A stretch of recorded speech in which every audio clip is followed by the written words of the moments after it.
Hey guys, what's up? Penguin Pat here, and today we're going to talk about 5 reasons why your Forge Point per day collection is wildly overrated, especially for great buildings. Now, I know I'm going to get some pushback, so before you give pushback, look at my credentials a little bit because I want you to see that I may know a little bit about what I'm talking about. Here's my credentials. I lead and co-founded the #1 guild on our server, who's been the #1 guild for 455 days as of today. I'm the #7 player on my server, and actually here, I'll do it here. My great buildings are pretty good. They're not the best. There's definitely players that have better great buildings than me, but those are pretty damn good. And I also took 6 months off right when Battlegrounds started. So with all that said, I have a pretty good idea about how to level great buildings and how to become a productive player. Now, when I am thinking about how to build my city, this is a player style and preference thing. And I know that some of you are focused completely on having the highest level great buildings for yourself and you're focused on your own individual growth. And that's fine. Everybody can play whatever way they want to play. My style of play and the play that I teach my guild mates that have helped us to become the #1 guild is to be very guild focused in our approach. So what do we need for a successful guild? We need units to fight, we need attack boost for fighting, and we need goods to fund the war. Those are the main 3 things, right? So everything that I'm doing is pushing towards the most efficient way that I can grow to accomplish those 3 main things. That's what we need. All right, so with that said, let's talk about forge points and how you use your forge points. Like, why do you even need forge points, right? Now, the elementary answer and the thing that most players are looking at is they need forge points to level their great buildings, right? You spend forge points to level your great buildings. And that's why so many players intuitively gravitate towards great buildings like Cape or CDM, right? They see that these great buildings give forge points, so they immediately think that those are the best things that they can put in, and that's going to help them to grow faster. And what I'm here to tell you right now is that that is completely not true. That is not going to be what helps you to grow the fastest by focusing on great buildings that give forge points. There's a better way. So the second thing is you use your forge points to level fighting buildings, and that fits within the scope of becoming a more useful player to your guild. The next thing is you level goods buildings. And when I'm talking about goods buildings, there's a couple of different buildings that you could be looking at. You could be looking at Chateau, which I consider to be the ultimate goods building, right? And if you haven't seen my video on how to make unlimited goods using Chateau, check it out, because once you see it, it will break your brains if you don't know about it. If you know about it, then you know. The second thing with the goods is it could be your things like your Lighthouse or your Tower of Babel or your St. Mark's, the ones that give unrefined goods. And don't get me wrong, there's definitely a place for having those, especially if you're not able to do a whole lot of fighting and you don't have as much time. There's certainly something nice about being able to just simply collect. But if you are a proactive player that is just trying to max out your city and squeeze every little bit of power out of it, then those buildings will not help you as much. All right. And then the last thing is to level your Traz, which is to get units for fighting, right? Like, you want to have the highest level Traz possible so you can generate the most units possible. That all makes perfect sense. All right. So now let's keep in mind, and I realize that for a newer player, this is going to sound like a lot, but for a more advanced player, this isn't going to sound like very much. My city collection is roughly 410 forge points. Plus, I also have my HC, my Hamaji, and my space carrier. And based on the averages that you get from those, that's roughly 76 from the castle and roughly 61 from the carrier. So I'm raking in about 550 a day from my collection. And if you're a brand new player, that sounds like an ungodly amount. But for most advanced players that are in Space Age Asteroid Belt or Space Age Mars, that's pretty puny. There's plenty of people I know that are collecting over 1,000 a day, right? So keep that in mind that's what I managed. Now, the other thing that I'd also like to point out about this approach is that on top of having all those things, for my attack boost, we're looking at 1436 and 518, right? And I have 135 and a half crit. Now with all these racks, outside of my Traz, like not even counting my Traz, I make 160 main units a day, over 20 rogues a day. And then for my archers, in the event that you need those for guild versus guild in the all ages map, I make 192 archers a day, roughly, right? That's a shoot load of units. That's a lot of units, guys, right? Plus on top of Traz. It's like having more than a second Traz in my city, right? Now, I say all that because there's a certain point where, well, I'm skipping ahead. The point is that those are some pretty solid stats. They're not the best stats. There's definitely people that are better. I've spent less than $100 a year on average on this game. There are players that are spending hundreds, if not thousands, on events, and their stats are way better than mine. And I'm not trying to say that I have the best stats, but what I am saying is that if you focus on forge points per day, you could be actually stunting your growth as a player.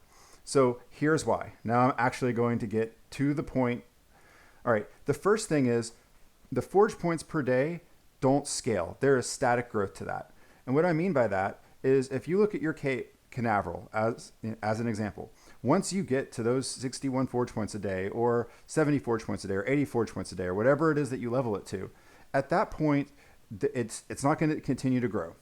Now, Blue Galaxy is one of the few exceptions in this because as you get better buildings, your Blue Galaxy can sort of grow on its own. But by itself, these buildings stay static. And while on one hand, that's not really that big of a deal, the other thing to keep in mind, as I mentioned in my Growth Hackers guide, is that there is massive power creep. NO is putting out more and more buildings that give more and more forge points. It's so easy to get buildings that give you 8 forge points or 9 forge points or 10 forge points. They're giving you, half a forge point a square, or rather, another way of saying it is for every 2 squares, you're getting 1 forge point, right? Now, the beauty of some of these great buildings and the argument for things like Cape Canaveral and Hagia and your Blue Galaxy is that they have a very high density of forge points, right? You get a lot of forge points per square. And what I'm saying is that when you've got event buildings coming out like the Governor's Villa, which gives you a ton of attack and you're getting forge points on top of it, or the Asylum, which I don't have one, but if you have an abandoned Asylum, that's 11 forge points from the building plus another 24 or 25 attack, right? So there's buildings that are coming out that are going to be giving you those forge points where it, in my opinion, starts to diminish the value of your static forge points. Now, the next thing is the second point of why your forge point per day isn't as big of a deal is that you can make so many more forge points from sniping and your arc bonus. For new players, I'm talking about sniping. What that means is going through your friends list, going through your neighborhood, looking for great buildings where you can contribute points, and then based on your arc bonus, you get a profit in return. I have a whole nother video about this on how to make a ton of forge points, so you can check that video out if you don't understand. But here's the point. I've heard people say with the 1.9 threads that sniping is dead and that there's not as many opportunities and all that. Anytime I go to snipe my neighborhood, I make at least 500 forge points if I do the whole thing. There have been times that I've made 1,200 or 1,500 forge points from one single run through my neighborhood, right? People have gotten lazy with sniping, and there are still tons of opportunities. And frankly, if you want to be lazy too, the other thing you can do is you can level your arc past 80, like say you level it to 100, then you're making 2% on every 1.9 building that you take. Just join a really active 1.9 thread, take a bunch of buildings, and you're making 2% profit on all those. They're flipping fast. So even if you're only making, say, 10 or 20 forge points per flip, you will end up doing quite well anyway. All right, I'm about to cough. I got to mute this 1 second, guys. Sorry about that. Didn't want to give anyone coronavirus. Okay, so the point being is that from these 35 squares that I have from Arc, I can generate so many more forge points than what my daily collection will ever give me. And there are so many different ways that you can get creative to generate more forge points and be scalable. that's the big thing, is that you're talking about scalability. And that moves into the next piece, which is you can make so many more goods from using your chateau and your arc. And I keep referencing other videos, and I made the videos that I have, because all of these pieces build on each other. And the more that you understand how all the pieces interconnect, it makes this style of play work, right? If you don't use all of the different pieces, then this style of play isn't as effective. Now, with your chateau, you can make literally unlimited goods by doing recurring quests. So when you pair up your arc and you pair up your recurring quest with your chateau, you can make more goods than you'll ever make from your daily collection. And if that means that you have to trade down to get those lower age goods, then trade down for lower age goods. That's fine. And there's a bunch of different ways to do that. First of all, you can just do that trading down in your neighborhood and throughout your friends list. There's a certain point, especially once you start reaching the higher ages, especially if you're in the top age, everybody starts overproducing goods, and it gets your market gets saturated. Trade within your guild and have those players in earlier ages make use of the goods that you're getting. So say you have somebody who's in virtual future or in the future, trade them the SAB goods and let them trade them out, right? There's a lot of it just comes down to being entrepreneurial and being creative. As long as you're willing to do that, this method is going to work so much better than just collect and reset. All right. So then the next piece of this is, and I'm going to step back on that one more time. The whole point of me pointing out the chateau is that this gives you a tool to basically replace anything that you would have used those forge points to level, right? If you're leveling your great buildings to produce forge points, well, your arc handles that for you, right? If you're leveling great buildings to produce goods, your chateau handles that for you, okay? Those two buildings alone handle all the forge points and all the goods generation that you actually need. Now, some of these other things that are nice passively, and as you have more special event buildings and things like that, you have a lot of passive growth that you get, but they're not necessary to be effective. You can be effective without those things. Okay, so then the fourth point is that Battlegrounds gives another way to make even more forge points. And that is actually huge. Like, I cannot even emphasize this enough. So I did a little bit of number crunching, and based on Diamond League and the 10 forge point rewards that you get roughly 1 3/4 forge points, 1.73 forge points per fight that you complete in Battlegrounds if you're in Diamond League. Now, if you're in Platinum League, you get about 1 1/4, 1.22. Okay, so I realize that might not sound like a lot, but if you do a ton of fights, that's a lot of forge points, like way more forge points than you'll collect from your city. In fact, let's say you're one of these guys, all right? These guys are in farming guilds. They set up the checkerboard on the map, and they flip the map every 4 hours, and they're cranking as many fights as they can do. Free Range Ranger he made 17,000 forge points in 10 days just from doing Battlegrounds. I don't know. He could have done some other fights too besides Battlegrounds. But here's the point with that. That's 1,000 freaking forge points a day or more, right? That's 1,700 forge points a day. He's making 1,700 forge points a day doing Battlegrounds. Now, that is a lot of time. Don't get me wrong. It is. And most players aren't in guilds that can handle that. And there's obviously some necessary setup for that to happen.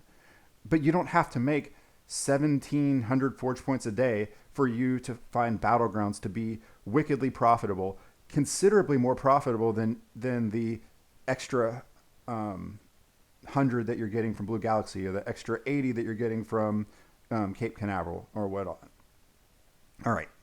And then the last piece, and the piece that actually, I guess this is secondary. The main piece, the most important piece, is how Arc really replaces it, because it replaces your forge point collection because of scalability. But then the other really big piece is that there's just major diminishing returns on leveling your great buildings. Like, there's a certain point where it just becomes so expensive to level great buildings that it's just silly. And I'm going to use this little forecaster as an example. Okay. Now, what we have here, this is a Statue of Zeus chart. And we could switch it over to CDM because people prefer that, although I actually find Zeus to be a better building. I can get into that later. when you look at this, actually, I'm going to go back to Zeus because it's just that much cheaper, right? All right, you look at the cost for this. So based on having your 1.9 thread, 90% bonus, right? It gets real cheap down here. And then once you start getting to about level 70, then the actual cost, this purple one down here, is the amount of cost to the player. The cost starts to crank up and crank up and crank up and crank up, right? So it becomes exponentially more expensive to continue to level your great buildings. Now, as a fighter who is proactive in getting their game, getting their game on, level 71 is a very normal level to get your fighting buildings up to. I'm not saying that all great fighters are up there, but the bottom line, it really doesn't take that much effort and work. You could be at this point within 12 months easily if you're a proactive player. Okay, so based off of that, we're looking at the cost. Oh, I'm sorry. Stopping for 1 second. So let's rewind. Let's talk about the options of what you can use your space in your city for. In this case, I'm going to use a terrace farm level 2. Okay, a terrace farm level 2 is 30 squares, and that's okay. So that's 30 squares. So what I've done, let me find the right chart, is here I've put together a wacky list that gives you the average attack per square for some of these buildings. Now, I care about population because I'm putting in racks, but for players that aren't so rack happy, the attack per square is the main thing. Now, for simplicity's sake, I've simplified to say attack and your defense for attacking army. I treat those as if they're the same thing, right? So like the House of Horrors, where you have at the highest age, you're getting 14% attack and 14% defense for your attacking army. Well, that gives you a total of 28 between the two. So in those squares, you're getting 2.33 attack per square. And that actually kind of matches up with the way great buildings are too, because it takes 2 levels to get 1 attack and 1 defense. So from a crunching numbers standpoint, it actually conveniently works out. Because before people always said, well, you have to go 2 levels to go up 1 attack. But really, you have to go up 2 levels to go up 1 attack and 1 defense for attacking army. It makes sense to me. Hopefully it makes sense to you too. Okay, so carousel is a pretty standard piece to have, and you also have to keep in mind that you have to have road to attach some of these buildings. If you don't have road to attach them, then you don't get the bonus. So when I'm looking at your functionality per square, I'm going to go ahead and add in road.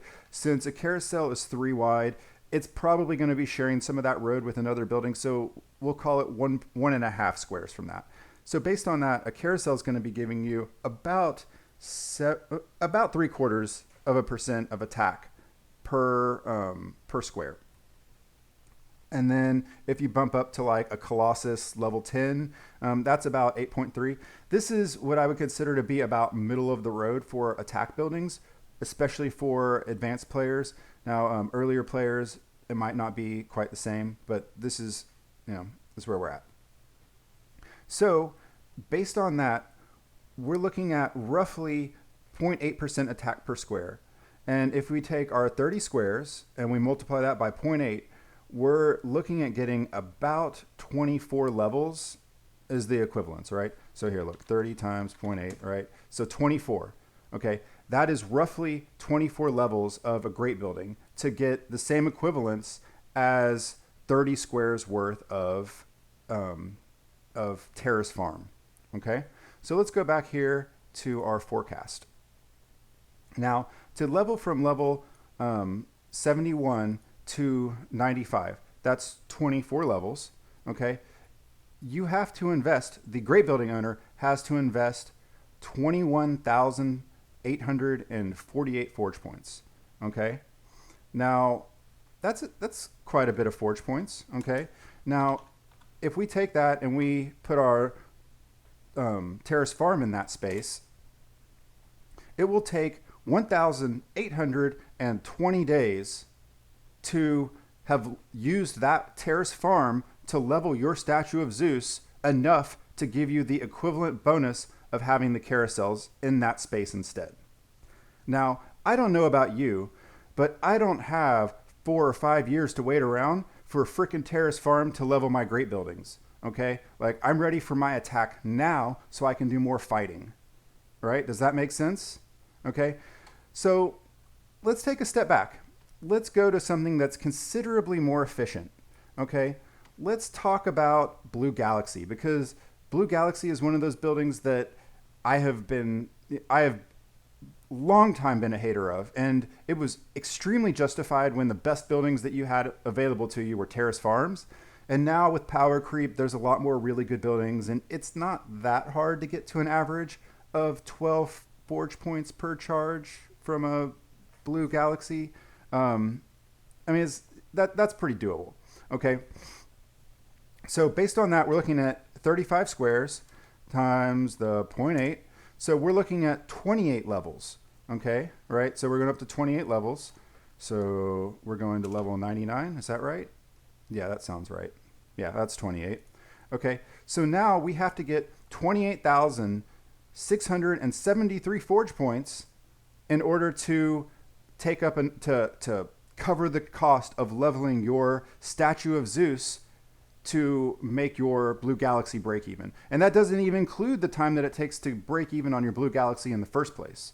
Okay, so now let's do some number crunching here. So based on this, all right, now if you have a level 55 Blue Galaxy at 10 forge points per charge, that'll take about 400 days to break even. Actually, you know what? I'm going to get sheets out. Everybody loves the spreadsheets. Everybody says, show us the spreadsheet. So here's the quick rundown. I'm not looking at double dips. I'm not looking at opportunity cost. I'm just saying straight up 12 forge point average. Okay. And let's go to here at level 55. We're looking at effectively 90. We'll say 94. And then on this one, we'll say 100 and we'll just round up. We'll say 110. All right. So that's for the higher level. So let's look at those two. All right. What was my number? It was like 28,000. We'll call it 28.6. That's generous, but you know. All right, 28.6 divided by, what is it, 94.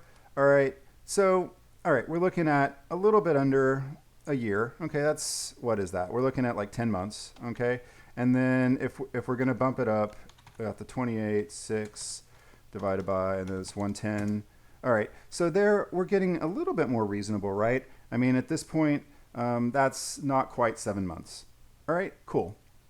That's a little bit better.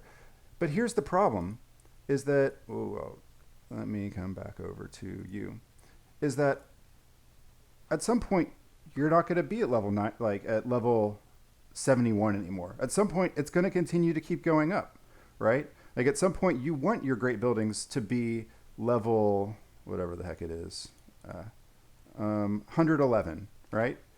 Now, the next time you try to make that jump, the next time you're trying to build up, where'd my thing go? Here we go. So now that next round, we're going from level 99 to, let's say, let's just go to 111. Well, look, now we have another 29,000 forge points, okay? But here, we're not going up 20 some odd levels. We're only going up 12 levels, right? And each of these levels that we add on from here gets worse and worse and worse and worse and worse and worse, right?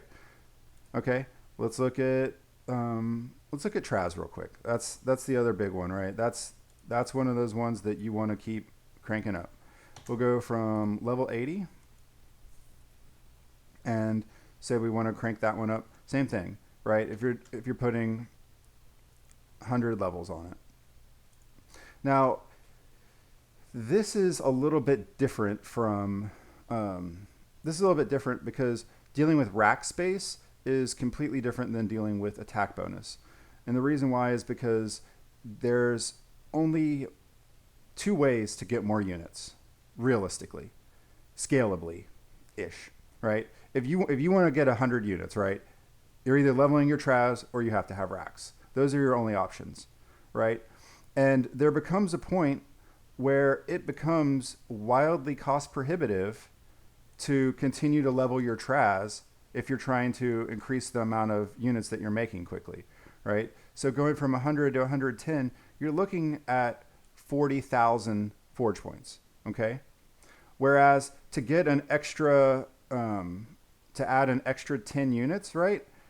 I can just put in 3 racks or 2 racks, right? If I put in 2 barracks, is there any building at all in the amount of space that it takes for 3 barracks that can cover 40,000 forge points? And the answer is no, there's not. There's no way, there's no building that's going to even remotely make paying 40,000 forge points make sense. Okay? All right. So, in summary and action steps for you. So, the whole point here, and what I'm trying to get at, is that players get so caught up in forge points per day because they want to level their great buildings, and they miss the fact that this bad boy right here will handle most of what you're looking at. There's so many different ways of utilizing this, whether you're sniping your hood, whether you level past 80 and then set up a 1.9 thread, and then you just help people level their buildings, and when they churn, you make a lot of forge points like that. Like, there's plenty of ways to make more forge points using this. Guild hop for a week, right? That's not helping your guild at the time, but if you guys haven't agreed to take an off season, if people are taking a break or whatever, use that time to better yourself too, right? Especially if you need a break from Battlegrounds because you can't stare at that freaking map for another 10 minutes. Take a week and guild hop, come back with another 30,000 forge points in your bank. Okay? Totally doable. All right? With the attack buildings that are available, with the event buildings that give you forge points and attack both, so you're kind of double dipping, those things make it so that you don't need to get all these forge points building leveled up. Cape is unique in the sense that you can get up to 80 forge points. It's only 20 squares. There's still a point where it's still more efficient to get rid of your cape and to put in attack buildings. I mean, that's the bottom line. But it is nice to have that extra collection. It makes life a no-brainer, especially if you've been playing forever and you're kind of looking to go into autopilot. Aside from that, the argument could easily be made that even cape's not worth having. I consider it to be a win more building, which means that you're already winning and it just helps you to win more, right? And that's the same for leveling your great buildings, right? So you already have good great buildings. You already have a ton of forge points. It just helps you to get more forge points. It helps you to accumulate faster. But once you have 60 or 70 or 80 or 100,000 forge points, adding another 100 forge points a day doesn't change your game at all. Like, it literally will not change your game at all. 0, right? But adding another 28 attack and defense, that could change. Like, that could be the difference of getting up an extra level or 2, or adding another rack, or adding that. It's all of those things pieced together because it's a mentality thing, right? If your whole city is tuned for Blue Galaxy, right, you have to have all these buildings that produce forge points, but they don't necessarily give you attack unless you're all abandoned asylums, right? But like Crow's Nest, right, that doesn't give you attack. So then that takes away the attack per square that you have as a whole on average in your city. Or say you have your fairgrounds, right? Again, that's another case where, yeah, it's good. It's really good for your Blue Galaxy, but it doesn't give you attack. So that's more attack that you're having to take out of your city. Does that make sense? All right. I've rambled. I've gone on and on. I realize that this is probably going to get a lot of hate, but I promise you, you look at my city, you look at my results, you look at my stats, and they show that what I'm saying is the truth. If you found this video to be helpful at all, if this blew your mind and changed your life, give us a like, give me a subscribe, comment below. Love to hear from you. Take care, guys.